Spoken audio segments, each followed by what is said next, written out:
post as well. We will get through as many as we can throughout the next 3 days of group stages, and of course when we move to the main event in 5 days from now. So Kevin, draft expectations? Well, it looks like Empire's going to probably aim for the same thing. They played really passive last game, obviously. Got ahead with Magnus OPness. FN's always going to farm fast no matter who he plays, but maybe they'll have a different draft that they want to do, change it up a little bit. He plays a really good Shadow Fiend, for example. And LFY is opening with Abaddon Venge. So this looks a little bit like they want to pick something super early game, especially because it was Venge picked in the first round. I feel like there's a chance that they may just want to win at like 20-25 minutes. Oh, hey, Troll Warlord. Big pickup. Have we seen one of those yet? First one of the day. We saw him get banned second round like 2 games ago, I think. But no, he was starting to get picked because of the Sage and Yasha changes, right, Purge? And they just buffed it again. No, not so much. I mean, SNY definitely got Damn buffed. It, Purge, come on. It got buffed a few times, Jake? but it's not really why the hero's getting picked a little. Just the hero's kind of strong again. There's a lot of really strong agility heroes right now with stat items. There's just lots of like item options that you can get basically, but most troll players play him pretty much the same build. He's just good at killing single heroes that are kind of tanky. I would say he's good against Abaddon, he's good against Venge. It's a very effective farmer, stuff like that. Pretty good matchup with Monkey King too. Yeah, give him the attack speed to get faster Jingu Mastery. Jingu Mastery, Red Eye. Yes, Jingu. Yeah. That's the second time Purge has said that today, and he promised he wouldn't say it more than once. Oh, I remembered that exactly as soon as I was about to say it. I felt like making fun of the name again. I like it. It should be called Jenga Mastery. Jenga Mastery? Jenga He set up a perfect tower! Watch out! Jenga Mastery, because if you hit it enough, people start falling down, baby. That's true. All right. Draft screen. Yeah, maybe that's where it came from. Maybe that's right. the idea. Anyway, Vengeful Spirit, huh? Is that good for anything in this game, Purge? Swap against heroes that are in trouble. It's very popular It's actually today. probably a swap Monkey King out of his ulti thing. That's one of the thoughts, but I don't think that's really that needed because it's not like Monkey King's ult was really super impactful. Against core Monkey King, absolutely. It's definitely a strategy option, but against Spore Monkey King, it's not as important, I don't think. Saw it super countered earlier by a silencer. The what Monkey King? The Venge. Oh, the Venge. Yep. Oh yeah, to prevent swap. Yeah. Which worked really well in that game. It could work here as well, I suppose. Abaddon and Venge kind of covering similar roles like that. But are you expecting kind of a defensive pick coming out from LFY here? Because Troll Warlord, its strength is his entire team loses, he can still take a tower if nobody runs over there. So he's not the most heavy split push hero. It's more of like a can you kite Troll Warlord? I think that's usually the better way to go. Okay. Or maybe they'll pick something like Shadow Fiend that synergizes with the minus armor the Venge outputs. I think that's more likely than trying to deal with a split push. Although SF's not very good against Troll as well, because it's like a tanky hero that is kind of weak to hard physical damage. So maybe something like Ember Spear would be really good for LGD Forever Young. Doesn't necessarily, it might not hit their tempo is the only problem, but I could see that being effective.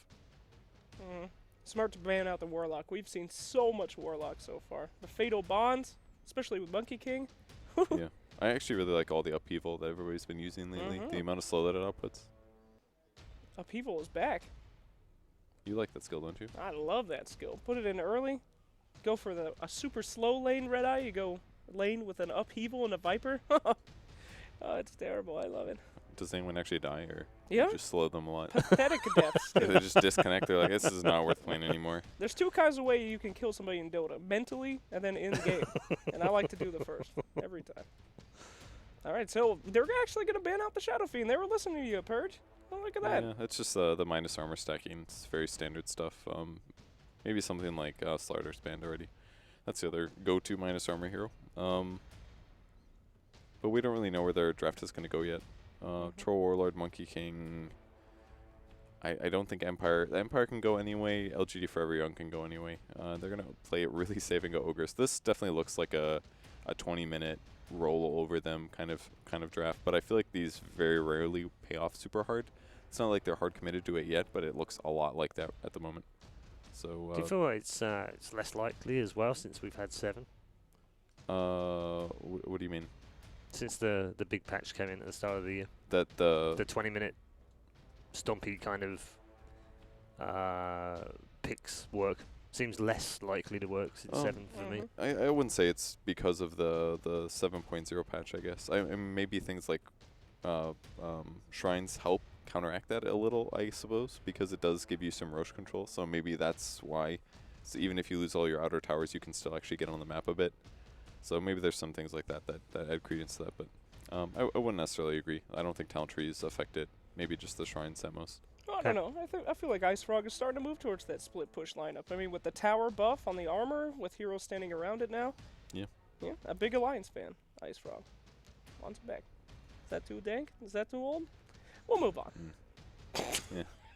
I wasn't aware that anything was too dank for Seraction Slacks. Wrong panel. Let's keep going. Your brain is in the Stream 2 right now. Stream 2. All right, so predictions for this next pick out here. Let's see. Oh, you know, could have been smart, but I was going to say Disruptor. Yeah, the funny thing is PPD mentioned this as well. Team Empire absolutely love Disruptor. CIS teams love Disruptor. Well, he's so good at positioning, too. I mean, he can just control the team fights, make sure that it works. And the Shadow Shaman coming out.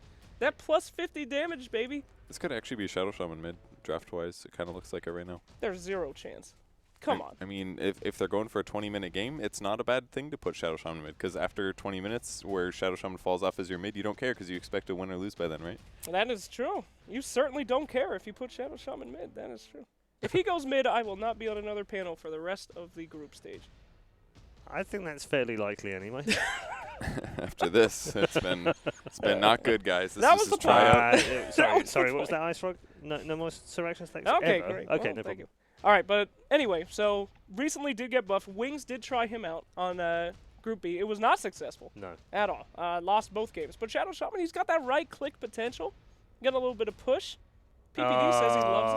Oh, no. Oh, that was a good pick. Oh, That was such a good pick. Oh. Combos with the Troll Warlord Empire. ulti. It does a ton of magic damage with shrapnel. A team after my own heart. You like Sniper? I played tons of Sniper at the start when I first picked up the game. Ugh. You would. FPS players. Straight to Sniper. His range was insane back then as well. Quake it's still players. Good. But let's talk about uphill defense. You got Monkey King into Sniper and Disruptor. How the hell do you push uphill? I'm not sure. Vision. I'm not sure. Vision from the Monkey King. Sniper picks everyone off. I mean, I guess they've got swap at least. That's one good thing going their way, and I guess a batting This can is run the a heroes, craziest draft we've had amongst a lot of crazy drafts so far today. It's a little weird. Yeah. It's smart, though. I mean, a Sniper can do such good attacks to those Serpent Wards, man. I mean, we haven't had It's a one of the Disruptor today. issues. We haven't had a Troll Warlord today. We haven't had a Sniper today. Haven't had an Ogre today. Seriously? Yeah. Huh. Shadow Shaman has only been in 2 games, and both of them were the Wings games earlier on. Abaddon we've seen a couple of times now. Venge a few times. Monkey King I think we've seen 4 or 5 now. Quite a lot. I think he's been. It does feel like a lot. Feels like 75% of the games or something like that. Mm. It's quite often. So last picks here. They have pretty good counter push right now with Sniper, Troll. Batrider is going to work here. I would say that if you're sitting in high ground and you're trying to defend against the death push, Batrider can be good if you can grab somebody like Venge, pull him, and just kill him. Because I feel like LGD Forever Young is kind of heavily in on their Venge not dying right now, considering he's the one that can swap heroes out of position and stuff like that. So this is going to be a PA mid, I guess, is what it's going to be. So not a 20-minute push lineup with Shadow Shaman in the mid. Unless it's PA Sport, you know. I was right, bro. Got you again. You were right. You're right. PA, is that a good choice here? I mean, I feel like they have It's- such a huge amount of ability to shoot her down before she's able to initiate No, anything. they picked her, I think, so she can match up well against the Sniper mid, because if it was like Shadow Shaman mid versus Sniper would have just gotten 8 kills for nothing. So, yeah, it might have been laning, might have been both, might have just been you right. But there's only one way to find out. There is only one way to find out, and we're going to let Seraction Slacks, I don't know, fight it out to the death with Kevin over who's had the best draft, and send you over to our commentary team for a very weird set of drafts for game number 2. Absolutely, Paul. And a very exciting set as well. I mean, Empire Troll Sniper. I mean, we all remember the glory days of those, Love don't it. we? Yep. Troll Wonderful Sniper days. every game. Empire. They're trying to bring it back. I mean, and they're making it even more fun. They're doing it with Monkey King gods. The hero that Yeah. everyone loves. I mean, this is just, it's a lineup of love gods. Yeah, I mean, Troll Sniper is relevant again. Team Empire is relevant again. When was the last time you could say that? I don't know. It's been a while, but here we go. Here we go indeed. And in return, of course, we are seeing LFY trying the Shaman. They've Yeah, said, Wings, you couldn't do it. We can. You know, they're going to try and give Wings a little lesson in how to play the old SS. We saw, as Panel mentioned, twice already today. 2 losses. Quite a bit of a different draft, though, that LFY are trying it out with, as we've seen with this PA, Venge, Aber, Ogre. Very, very exciting indeed. And it's going to be interesting to see, because it does feel, overall, the Empire's lineup, I mean, Troll Sniper, it was powerful. It's still going to be strong now. And Troll Monkey King, that is just a whole nother level of pain. With the battle trance and the stacks building up. Well, definitely. I like Ogre as a support a lot better against Monkey King. I feel like Bounty's too squishy and too easy to scout out. Bounty, unlike Ricky, does not permanent invis, so he often has to pop in and out, and you often catch vision of him. You see him. He runs into mana problems where he's often going to be visible to a Monkey King. Ricky always invis. Ogre not invis, but super tanky. He's not a hero that you want to be jumping on, really, as a Monkey King, because he's just going to turn and fight you back. He's got 8 armor at the start, so you can't really fight him all too easily from the get-go. We'll see if Monkey King can repeat his career shenanigans from game 1. I do like that, though. I New think plays. that they've seen. He came round past the wall. I think they pinged on that area, and the PA in specific, he pinged there, and then he pinged the courier. He was like, "There's someone here, and he's looking for this." Yeah. So Monet, I think from those pings, knows exactly what's up. So they should be prepared to kind of play around and be very careful when they get the courier going He's towards that mid lane. not even bringing his tangos out. One for one doesn't necessarily need them from right away, but also obviously worried about where that Monkey King might be, and will not be letting any courier sniping shenanigans happen just yet. But yeah, PA, as mentioned by Purge, definitely a good lane matchup against the sniper. One of the better heroes to get on top of him and just be like kind of a pseudo hero counter as well. So definitely kind of the player to look for as far as LFY to have a good game if they want to take down Empire here in game 2. And some interesting other lanes as well, as we do see LFY, of course, running the dual lanes, sending White up top to help out Cheating. And is this necessary? Is this more just to put more pressure on the Troll, really, rather than keeping your off lane alive? I have more pressure. Yeah. Looks like a decision to give PA solo XP as well. I feel like PA in the mid wants to just level up that dagger as fast as possible to beat a hero like Sniper. And I think they're pinging out this tree here at mid. I saw pings coming out from the PA.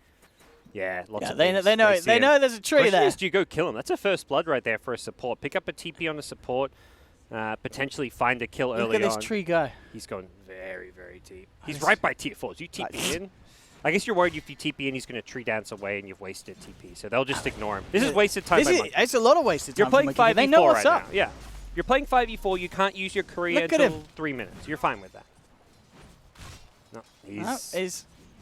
How long does he... I feel like you shouldn't be trying this 2 games in a row. Like, it works once. Be happy that it worked the first time. Don't try it 2 games in a row. They're pinging him constantly, because I feel like the PA's pinging him and laughing. We've got the... He's like, look at this idiot. There's the tree cam. He even goes to the trees, hoping that He sees it. He sees it. He's watching it. He's like, I want you. Go on, courier. Go on, little chick. What is it? It's one of the chickens, isn't it? Yeah. It's like, come here, chicken. They even see him. Come here, chicken, chicken. They see him on the trees. The Radiant Vision actually spots out the Monkey King currently. So even that isn't working. It's not like he's hidden it all. He's going to get it soon. He's not. He's never going to get it. 0% chance. Miposhka. not zero, but perhaps He's wrong. still in game 1. We need to get him into game 2, someone. Yeah. They just won't use Courier. Look at Monet at mid. He's full HP. He's perfectly fine. Hasn't used a Shrine. He doesn't need the Courier. May start taking some harass now that Sniper's got level 2 Shrapnel and is starting to bully him a bit more. But I think if you're LFY, you're just saying, look, let's just chill. Wait to use the Courier for a bit. And there we go. Monkey King will now go bottom. I'm not sure if he's been spotted yet. But as soon as he's spotted bottom, the Courier will go out. That's all you Absolutely, need. yeah. They'll know that it's safe for the old chicken. And they'll get him he's out of jumping. there. And yeah, he's going to try and kick something off. In fact, the Monkey King straight onto Super Bow in return with the Magic Missile and the Shackle onto the Batrider, but the Firefly's ticking down. Super, he's got 4 stacks on him. One more right-click and Ghost Stick claims the first blood. Turns now around towards LPC, and they will get the second. Does end up costing the Bat his life, But that's a nice bit of involvement, a great bit of involvement from Meposhka. As we saw a lot of AFK time where he wasn't getting anything, suddenly turns up, gets himself involved in 2 kills, and of course some returners. As you mentioned, Monet straight out with the courier usage, but good news for the Monkey King. Yeah. And that's one of those things where you can look at this like, well, Monkey King just wasted the first 2.5 minutes of the game, yet he still finds a big impact in one of the lanes just by showing up. So this is truly the power of this hero, where at level 1 he's so strong throughout the entire laning stage, and ultimately does find a good kill for his team. PA at mid, though, will be going straight into the fast phase boot, so Sniper will have a tough time in this matchup once those are complete. Bottom lane again, Meposhka with the jump in, and of course with the slows onto LPC, it allows Meposhka to build up those stacks. He'll try for the shackles, but the damage is too much from the Monkey. They take down one, they will lose the bat once again. But Meposhka should be able to find this. He's got the stacks built up once more. 2 more slaps will do it. There's the first. Reaches round for the second, and Meposhka already at 4 minutes in. He can afford to go AFK for 2 minutes because suddenly he's been involved in all 4 kills for the side. Yep. It's almost like you want your bat to get the solo XP to get like level 3, because he needed all 3 of those spells, the Napalm, the Firefly, and the Flame Break, to get those kills. So realistically, you want to be missing from the map, giving solo XP to your 2 cores, and then you come into the lane once he's ready to fight. Has napalm? He had like 4 napalm stacks in when the Monkey King TP'd. You find those kills, you stick around, get a couple more, and we're going to see very fast phase boots from the Meposhka on this Monkey King. Dangerous stuff. Mid lane, attempting for a bit of a go onto Mono. They did have the glimpse, but they couldn't quite get the vision and set up the close range for King Ayers. It was just level 1 glimpse, so not a great amount of reach he had. Mono will be fine. Does also have the Ogre in the neighborhood. Yeah, this is looking like the kill attempt coming from LFY. Bloodlust the PA. Perhaps blink on him with an ignite, but waiting perhaps for that level 3 on Ogre. He's very, very close, just 1 creep away from it. Bottom lane, and we have of course seen Meposhka leave it. Monkey King's back to base, looking potentially towards mid indeed. TP's across, realizes with the Ogre in, they're going to go to look aggressive. The kinetic field to trap Monet, and here comes the Monkey with the stun to set up. There's the glimpse back, was held on beautifully by King Eye. Said that FN's actually in a bit of trouble here. Monet nearly takes him down, but won't quite get it, as Empire do have the damage to bring him out. And we're just seeing there some of the kind of the great CIS control with that disruptor. You know, I heard PPD talk about it earlier, how these teams are very, very good with the disruptor, and just great use there and performance, making sure that he uses all the spells at the right time to get the control that they need. Yeah, they had the high ground ward. They saw everything coming. And Sniper, he didn't get caught by surprise there. He was ready. He let the PA jump on top of him. Oh, yeah. Just so the Disruptor could TP, or the Monkey King could TP in and turn it around. And hey, they still the Shrine use. So Batrider trades some harass at bottom, Shrines up with the Sniper. So FM will hit level 6 at a very decent time here with those early kills. And things looking fantastic for Empire here in the early game.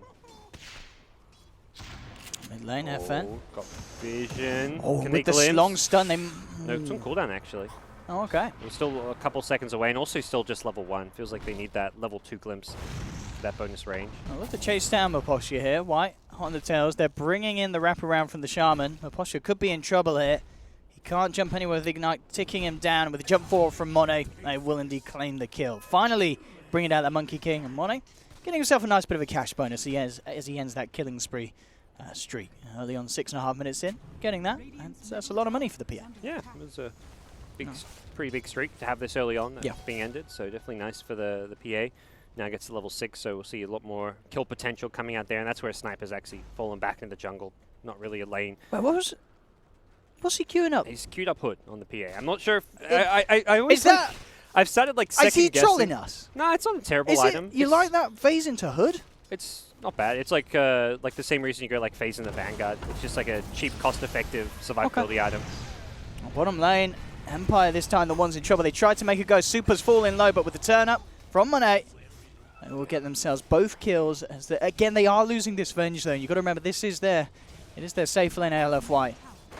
But at the same time, I guess if the Venge suffers and the PA benefits, you're still kind of happy if you're LFY, because you've got Monet to provide that carry potential that the Venge could be lacking with this amount of pressure that he's received in the early laning stage.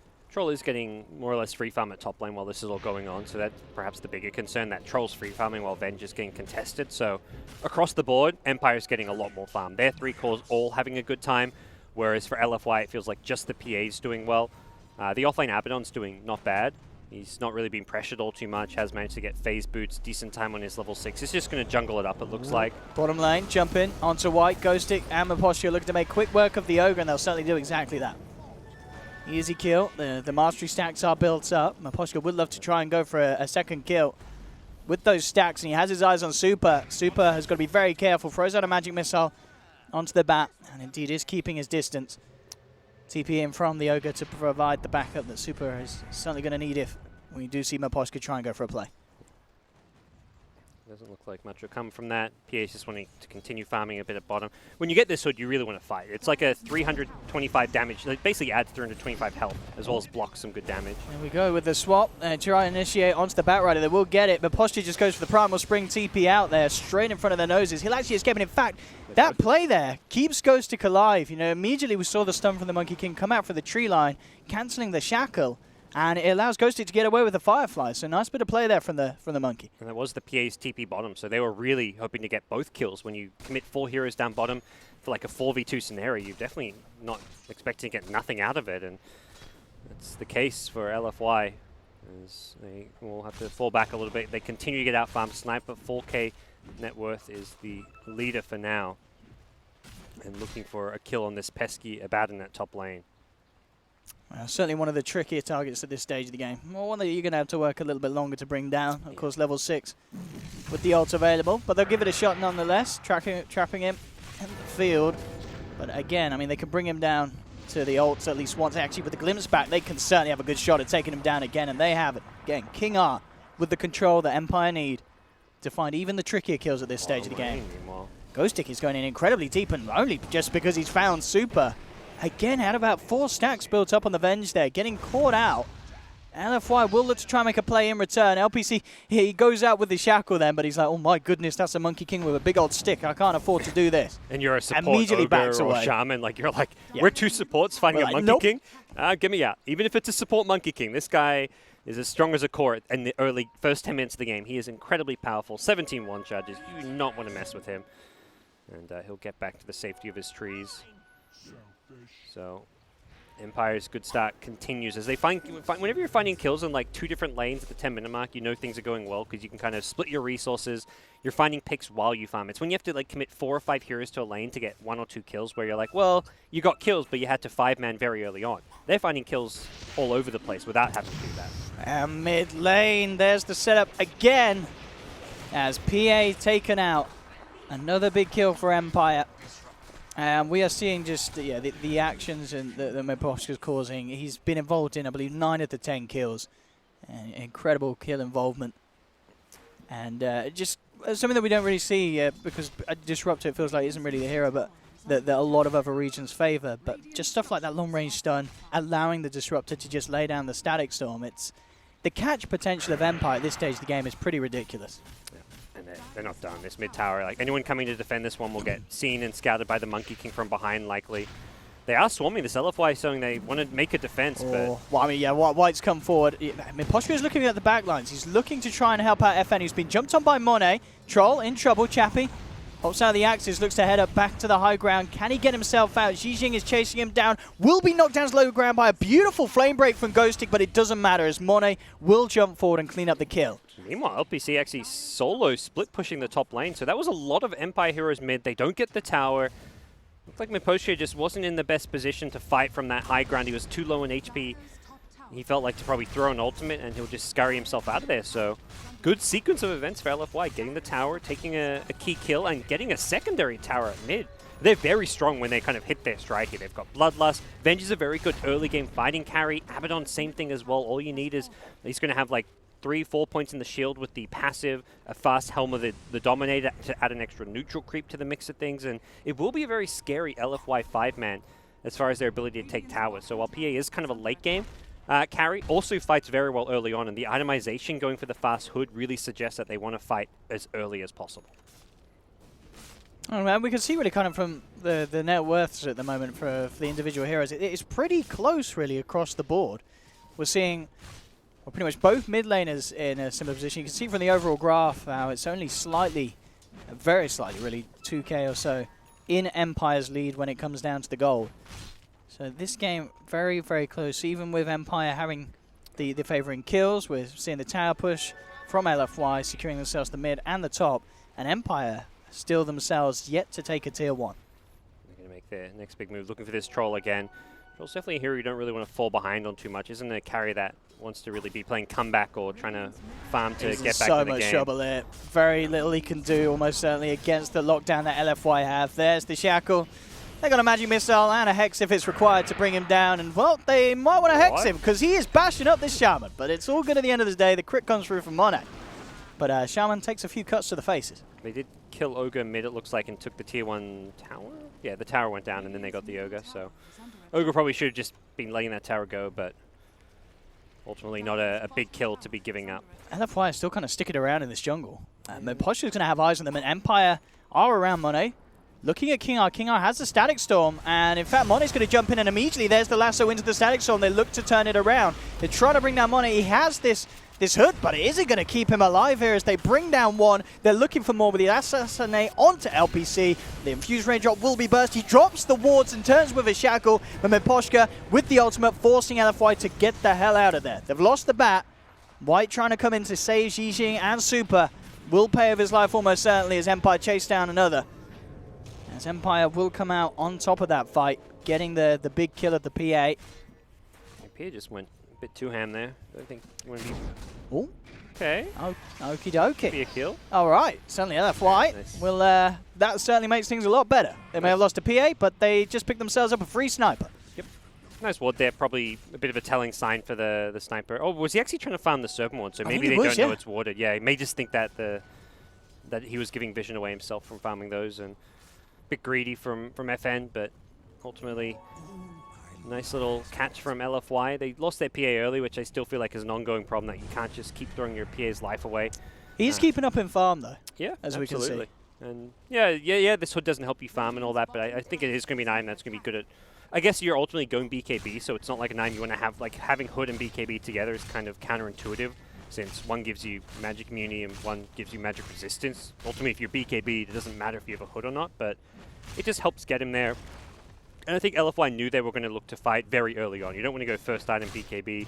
Hood is much cheaper as well, so all in all, the item definitely can work, although we didn't see it that last fight because they threw more than enough spells to kill him regardless of what items he had. Yeah, I mean, and at the least, I guess it just provides that extra bit of sustain with the health regen, so we can go around the camps and still be topped up, ready to fight. Bottom lane, moving in onto the Abaddon. He does have the ults at the ready.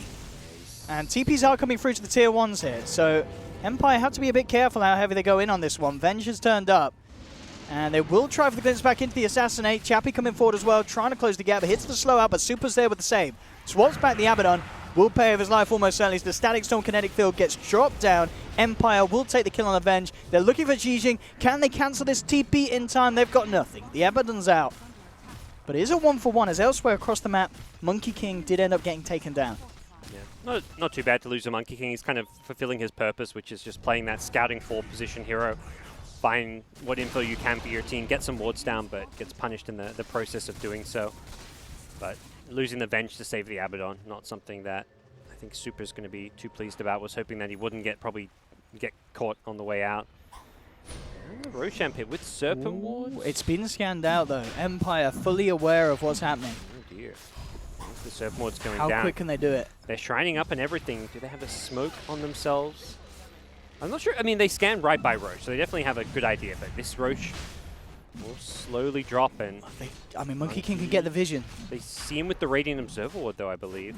He's going to throw the stun in. Will be purged up by the Purge Creep. Jumps across to a safer tree. Empire will have time to head in. The Roche is falling incredibly low. Flame Break comes out. They're looking for the Monkey King ult. Can they go for the steal? Straight in. There's the lasso. They've got the control. They won't take the kill, but they will take the Aegis. Ghost Stick picks it up, and the damage here from this Maelstrom Sniper just peeping through the lineup of LFY. Assassinate there with a 360 no-scope. FN picks up an ultra kill.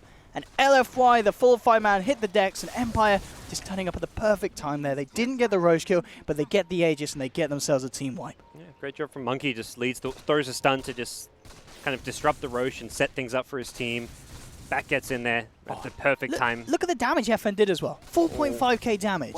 who else even did any damage? I mean, They look it's small. insane. Just how much that Maelstrom was doing in that fight. He must have got a proc every hit. Yeah, I think a good maybe half of that damage was even the shrapnel as Yeah. well, because he had that on top of 2 or 3 heroes. Let's in have the a Roche look. pit. Let's have a look here. He procced the Abaddon ultimate early, which makes a big difference as well, since Abaddon didn't really have that to soak up any damage in the actual team fight. By the time the fight broke out, Abaddon ultimate had already worn off, so this fight was just way too split up and discoordinated for LFY to achieve anything.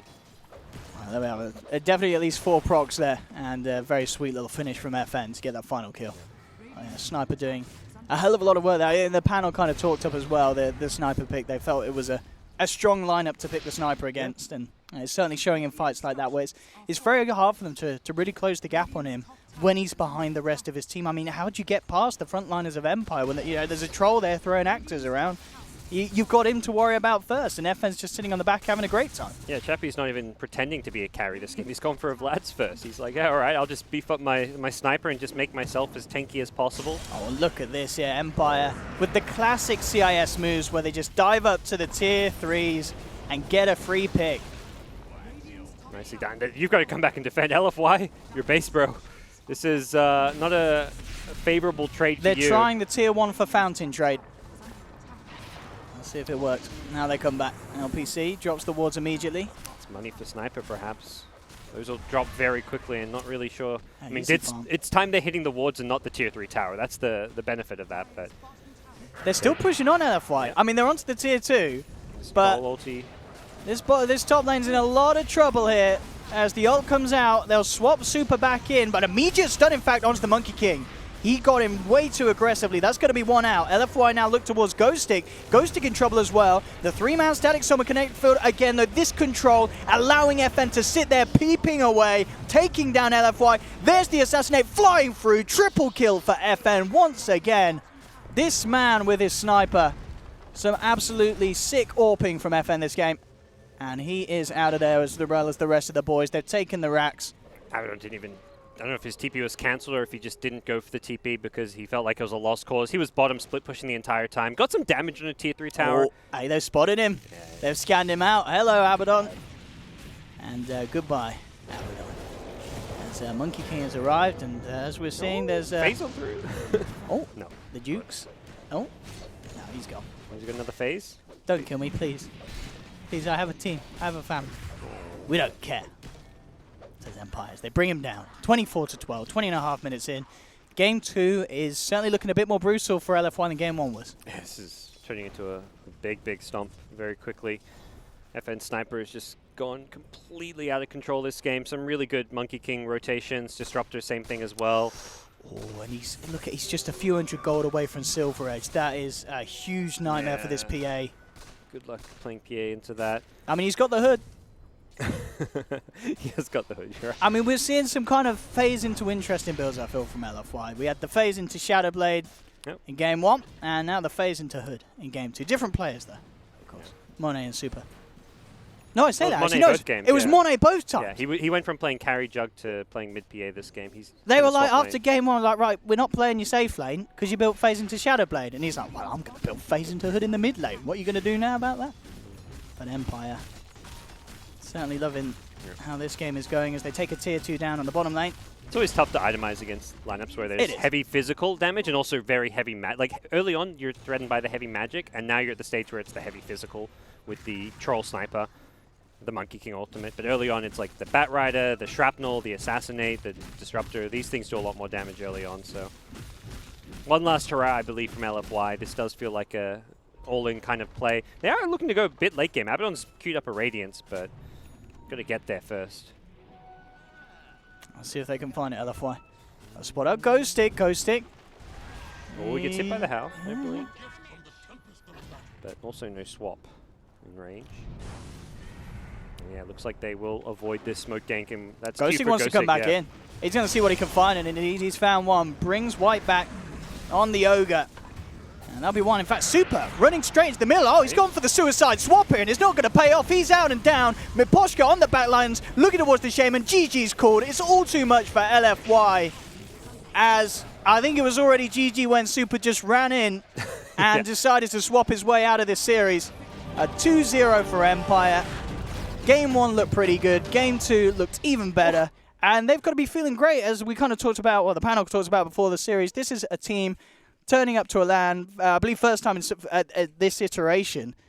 And LFY, arguably not a team we would expect to be the biggest to challenges, but still, it's got to feel great, turning up as a lineup and performing like this in your first series at LAN. Yeah, I think people looked at LFI not as one of the top contenders of this group, but similarly, there was a lot of question marks around Empire. It's like, well, For sure. who's favored to win this series? It's really completely up for grabs for either team. Empire taking the CIS slot over VP, since VP had all their connection issues and didn't really get to play the qualifiers. And the end result is Empire representing the region, and we don't really get to see Empire much at these big tournaments because it's always VP who wins CIS qualifiers, or if there's a European qualifier, then it's Liquid or VP or some other team. So haven't really got to see Empire play on LAN, but they showed they can compete with some of the top teams here. It does get tougher after LFY, but definitely the way they played, the way they won that convincingly is good signs moving forward. It is. And, well, we'll be able to see, of course, as the day goes on, some more action from Empire and LFY, see what kind of routes that they take. But Empire, first series, first showing here at DAC, and very impressive at least. We'll head back to the panel to hear what they have to say about that match. Yes, thank you very much, Owen. Yes, a very impressive display from Empire. There were question marks for both Empire and LFY as they came into this tournament. I think we've had some big answers for the CIS team. Back at the panel with PPD and Kevin. We'll start with you, Peter. What did you make of the whole series? Very impressive from Empire. Yeah, Monkey King was probably like super impressive. He got a ton done in the early game, and we saw how effective it was into the mid game with a good start. Yeah, and Sniper. It was a good sniper game. It was a good sniper game, wasn't it? All these like squishy, semi-low HP supports that kind of need to stand in a dangerous position, and Shrapnel just eats them alive, basically. Yeah. So pretty straightforward. FN obviously really showing good performances on the mid lane. He outfarmed last game on Magnus. This game, he outlaned consistently against the PA, forced his opponent into a fast hood, which didn't work out so well. But really, it was these first couple of rotations here for the Monkey King that actually really impacted the lanes and pretty much took this early game core, which is the Venge, and made him just mediocre at best, which is kind of what we normally see from Venge carries. So all those good rotations really made a big impact. A lot of really good Disruptor ultis as well. I think the Disruptor did a great job guaranteeing kills on the Abaddon in the safe lane, setups like these. It just made all of the annoying things that LFY had with their heroes look very ineffective, and I think LPC played very well in the Shadow Shaman. He had a lot of good clutch moves like that, but it just really wasn't enough for them to win team fights. Yeah, Peter, you mentioned the Disruptor at the start of the day, something that the CIS region are very good at, and if you give it to them, they tend to win. Yeah, I'm not sure what it is about the hero. It's just like they like running at you, and it's really hard to run away from Disruptor. So this is the crucial fight here. Lots of shrapnel hitting everybody. Monkey can ult too, and then took the Aegis.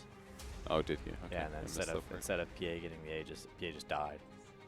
Yeah, I don't know. The hood build was maybe not the way to go, but it's tough against Sniper. They really got kind of screwed by the picks there. The nice swap there to break Monkey King ulti, but every time it's your core Venge who's now trying to desperately run away. This is the third game that I've seen a Chinese team pick Shadow Shaman, and they've all lost. Yeah, Wings were the first two. I think this one looked okay to me, actually. I think LPC played quite well. There was, at the beginning of the game, around 10 to 12 minutes or something, he went top to split push while his team took a fight mid, and he actually had his own tier 1. Moves like that, I think, are really effective. I just think it wasn't the best Shadow Shaman game. Like, against a sniper, that's just not a matchup you want to play. The other heroes were just, weren't very good either. I mean, Ogres, I think a hero that's fallen out of favor just a little bit, because there's just, better kind of 4 positions. Yeah. And the PA picking, PA is pick the PA into that lineup as well. Yeah, I think they had to do the PA because their whatever matchups they were going to do wasn't going to work, I guess. And they wanted something that could dive sniper, and Venge PA kind of makes sense on paper, but if you get behind, then it's just bad. So, I don't know, kind of a weird matchups. Well, back to the drawing board for LFY. Yeah. Very impressive from Empire. Who stood out most for you? I think the Monkey King player. Both times. Momposhka, yeah. I think FN for me personally. I think that guy's super good at mid. Really good farm both times. Good decision making in fights. I would say those two, yeah. Momposhka and FN. Momposhka and FN. Yeah. I mean, FN sniper in the second game obviously was the showy one. It stood out, didn't it? I mean, I think FN was probably the standout player, but I think it was just with this new hero and this new patch, and it's interesting to see these new players kind of really figure him out. Yeah, we've seen a lot of him today as well. Have we seen more than you thought we would see, or were you expecting this? I wasn't sure. I was kind of on the fence about it, but like once I saw like the first couple teams picking him, I was like, okay, yeah, he's gonna get picked a lot. There you go, confirmed. MVP is FN for the second game. And it is the second game that Empire take all 3 points from. Vital points as well, you'd have to say. In both these groups, whenever a team picks up 3 points, Kevin, it's going to be... Other teams are going to look at them and think, oh, Christ, now we need to win against this team and that team. And it starts getting a bit more complicated tomorrow, obviously, as we're getting through this. Picking up these 3 points, Empire, that's a really good feeling for them. That could give them some momentum going into tomorrow. Yeah, I have some good confidence in them now, just because their solo players are so strong and their roaming is also very good. So it kind of counteracts how the Chinese playstyles usually are. It's like Earth Spirits, Monkey Kings, Bounty Hunters, like roaming heroes. But I feel like Empire does a little bit better than a lot of those teams. So as long as their cores are also winning their lanes while their roaming is getting things done, they could go pretty far. Okay. We also have some more questions. We've been taking questions all day long from you, of course, via social media, specifically in the Reddit thread. So if you want to post some more questions in there, we will get to them. And the next question is Radiant advantage real, Peter? I don't think so. I think the sides are like so even right now. I don't see a huge advantage on either side. We're not seeing quite the same levels of decision making. I think from teams before, where they were prioritizing one side or the other. I think teams are valuing pick over side. Yeah. And almost like. Isn't there still a pub win rate for Radiant though? Like in your average pub, the Radiant wins a lot more. I haven't looked at it recently. Yeah, maybe. Not that says everything, but yeah. I mean, last year. I think sure. Radiant is better than Dire. Okay. But like not significantly to the point where I don't think any team is. Maybe a couple teams, but I think most teams are just going to take pick over side. Yeah, I think Radiant Newbie went through a phase last year of prioritizing Radiant pretty much every game. But I think Wings went the other way and tried to prioritize Dire at one point as well, and it weren't that far apart. So maybe it's personal preference. What did you think when you were playing with EG boys? Were you that worried about it? There's times where the most important thing is to figure out what you want, and then also to figure out what they want, and then to kind of plan around it. Sure. So it doesn't really matter.